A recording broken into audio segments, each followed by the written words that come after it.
နားထောင်မှာကျဖုံပြောပြမယ်နော်ဒီမှာမြတ်စွာဘုရားကဘယ်လိုလဲမြတ်စွာဘုရားကအဲ့ဒီတစ်ပင်အောင်မှာလူတွေကိုတရားဟောနေလားရဟန်းတွေရောလူတွေရောပေါ်တရားဟောနေတဲ့အခါကျတော့အမှနွားချောင်းသားလေးကလည်းတရားပွဲကိုတွေ့ပြီးတော့သူကနားထောင်နေတာရက်ပြီးတော့နားထောင်အခုကိုရင်တို့လိုပေါ့နော်ရက်ပြီးတော့နားထောင်နေဖုံမကြည့်နဲ့ရက်ပြီးနားထောင်နေတာရားထောင်နေတဲ့အခါကျတော့အမှဘေးမှာဖားလေးတကောင်ကလည်းပဲဖះတရားဟောတန်ကြတော့အတန်လေးကနားထောင်လို့ကောင်းလိုက်တာဆိုပြီးတော့သူကလည်းဘေးကနေနွားချောင်းသားလေးဘေးကနေရက်ပြီးတော့သူကလည်းနားထောင်တာဖားလေးကလည်းနားထောင်တယ်နွားချောင်းသားလေးကလည်းနားထောင်တယ်ဒါပေမဲ့နွားချောင်းသားလေးလက်ထဲမှာတောင်မွေးလေးကင်ထားတာသူကနွားရိုက်တဲ့တောင်မွေးလေးတောင်မွေးရဲ့ထိတ်မှာသူကတန်ချုံလေးပါတယ်အဲ့လိုပါတဲ့အခါကျတော့နွားချောင်းသားလေးကတရားကိုနားထောင်ရင်းနဲ့သူကမေ့ပြီးတော့သူ့ရဲ့ဒုံလေးကလွတ်ကြသွားတာဖားလေးပေါ့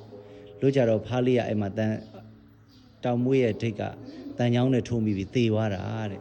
သေသွားတဲ့ခါကျတော့အဲ့လိုတရားနာပြီးတော့သေတဲ့အတွက်နွားချောင်းသားလေးတောင်မွေးနဲ့ထိုးမိလို့သေတဲ့ဖားလေးကနတ်သားသွားဖြစ်တယ်တဲ့လားနော်တရားနာရင်လည်းသေလို့နော်လားမှတ်ထားနော်